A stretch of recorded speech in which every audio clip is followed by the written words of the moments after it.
Welcome to all of you on my YouTube channel SK Mission Next Gen. तो dear student, first of all subscribe my this channel.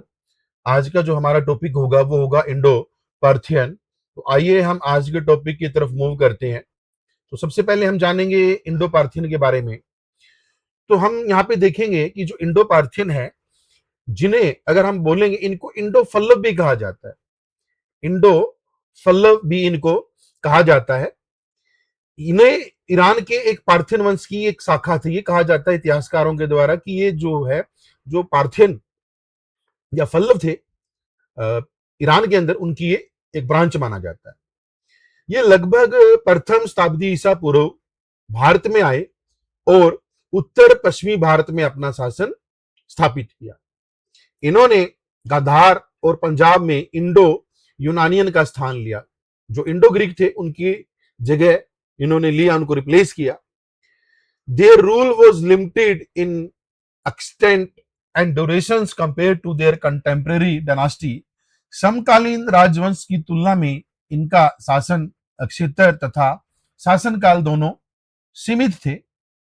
अगर हम यहाँ पे बात करेंगे, इन्होंने इंडो यूनानी और कुशान के बीच एक कड़ी का कार्य किया, एक ब्रिज का काम किया. अगर हम देखेंगे लोकेशन इनकी, तो ज्योग्राफिकल लोकेशंस है जो आपकी, ये आपका इंडो जो पार्थियन था इस क्षेत्र तक दे कन्फाइन, जिसमें आपका पंजाब, गंधार, स्काला, ये सारा क्षेत्र इसमें आ जाता है. अगर हम देखेंगे इनका जो प्रमुख शासन है, गंधार, हमने देखा पंजाब जहां पे सिंधु घाटी की सभ्यता थी, वहां पर प्रमुख केंद्र मैंने अभी आपको बताया तक्षशिला एंड आपका शाकाल या सियालकोट थे. और अगर हम उत्तर में बात करेंगे, उत्तर में हिंदुकुश पर्वत. अगर हम पश्चिम में बात करेंगे, पश्चिम में आपका काबुल, तथा दक्षिण में आपका बात करेंगे यहाँ पर अरब सागर. मतलब यहां तक इनकी टेरिटरी थी. अगर हम बात करेंगे इनके जो फेमस शासक के बारे में, फेमस शासक जो थे गोंडो फर्नीस. गोंडो फर्नीस इंडो पार्थियन वंश का सबसे प्रसिद्ध शासक था. इनका शासनकाल लगभग 20 से 46 ईस्वी माना जाता है. इनका जो साम्राज्य था वो गांधार, तक्षशिला, सिस्तान एंड पंजाब के कुछ भागों तक ही विस्तृत था.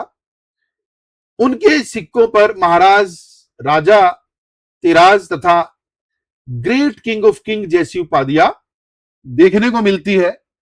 अगर हम बात करेंगे गोंडो फर्निस के बारे में जो जानकारी है और इनके इंडो पार्थियन के इतिहास की जो जानकारी है, हमें मुख्यतः कॉइन से और तख्त ए बाही अभिलेख से इनके बारे में हमें महत्वपूर्ण जानकारी देखने को मिलती है. तो डियर स्टूडेंट, यहां तक सभी को समझ में आया अच्छे से. आइए हम आगे नेक्स्ट मूव करते हैं. Origin and background. Indo Parthian जो है, पार्थियन साम्राज्य जो वर्तमान में ईरान है वहां से आए थे. वे फल्लव समुदाय से संबंधित थे. पश्चिमी क्षेत्रों में राजनीतिक परिस्थितियों और दबाव के कारण वो भारत में आए. और तख्त ए बाही जो इंस्क्रिप्शन है, अभिलेख है, अगर हम इसके ऊपर देखेंगे, इसके ऊपर भाषा कौन सी है? प्राकृत. डियर स्टूडेंट, प्राकृत लैंग्वेज. स्क्रिप्ट हमें देखने को मिलेगी खरोष्टी. और डिस्कवर्ड हमें हुआ तख्त ए बाही, मर्दान जिला, खैबर पख्तूनख्वा, पाकिस्तान से. इस अभिलेख में राजा गोंडो फर्निस का हमें उल्लेख मिलता है. और यह इंडो पार्थियन के प्रारंभिक अभिलेखों में से एक है जो गांधार पर उनके शासन की पुष्टि करता है. और कहीं ना कहीं ये हमें वैल्यूएबल इंफॉर्मेशन देता है उनकी राजनीतिक सत्ता के बारे में, उपाधियों के बारे में.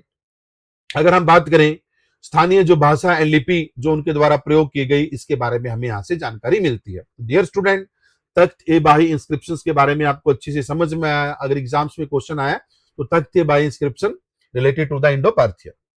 एडमिनिस्ट्रेशन देखेंगे, प्रशासनिक व्यवस्था. They follow administrative system of Parthian. Indo Parthian ने जो पार्थियन प्रशासनिक व्यवस्था थी उसको ही फॉलो किया, जो जहां से जिसकी वो ब्रांच थी उनको ही फॉलो किया. उनके सिक्कों पर महाराजा, राजातिराज और महासत्रप जैसी उपाधि देखने को मिलती है. Their rule was not very strong and was limited to certain area, उनका शासन पूर्णतः केंद्रीकृत नहीं था और उनका नियंत्रण कुछ क्षेत्रों तक ही सीमित था। अगर हम यहां पे देखेंगे, Indo Parthian are important as they succeed, इन्होंने इंडो ग्रीक को सक्सीड किया नॉर्थ वेस्ट में और एक इमरजेंस या नींव रखी कुषाण एम्पायर के लिए। और इंडो पार्थियन ये पल्लव की शाखा थी, इन्होंने रूल किया गंधार में, पंजाब में, और एक सेतु का काम करते हैं ब्रिज का between Indo Greek and Kushan. आगे हम जब कुषाण पढ़ेंगे तो इनके बीच की, अभी इंडो ग्रीक हमने पीछे पढ़ा हमने, तो इन दोनों के बीच के गैप को कवर करता है, यहाँ इनके बीच में एक ब्रिज का काम करता है। आइए हम नेक्स्ट स्लाइड की तरफ मूव करते हैं। नेक्स्ट स्लाइड में हम देखेंगे coin and script. Indo Parthian के सिक्के द्विभाषी थे। फ्रंट साइड पर अगर हम देखेंगे ग्रीक में और रिवर्स में खरोष्ठी स्क्रिप्ट हमें देखने को मिलती है। इनके सिक्कों पर हमें पार्थियन वेशभूषा, शाही उपाधियां तथा आर्चर मतलब जो तीर चलाने में निपुण थे, ऐसे प्रतीक हमें अंकित मिलते हैं।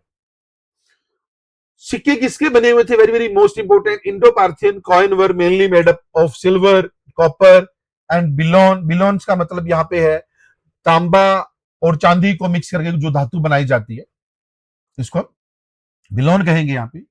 Other important fact, Indo Parthian का शासन मुख्यतः अगर देखें गांधार, पंजाब, सिस्तान, सिंधु घाटी क्षेत्र तक सीमित था और कहीं ना कहीं इनके शासन ने कहीं ना कहीं कुषाण साम्राज्य के उदय का मार्ग प्रशस्त किया। यद्यपि वे ईरानी मूल के थे, फिर भी इन्होंने धार्मिक क्षेत्र में टॉलरेंस नीति को अपनाया तथा अन्य स्थानीय धर्मों की परंपराओं का सम्मान किया, बट इन्होंने खुद जोरास्ट्रियन रिलीजन को अपनाया। उनकी कला एवं संस्कृति में हमें यूनानी, पार्थियन बोले तो ईरानी एंड भारतीय परंपराओं का सुंदर समन्वय दिखाई देता है। Their rule was not hereditary in nature, उनका शासन जो था पूर्ण केंद्रीकृत नहीं था, स्थानीय शासकों एवं अधिकारियों को प्राप्त स्वायत्तता प्राप्त थी। इनकी प्रेजेंस अगर देखेंगे इंडिया में लिमिटेड थी।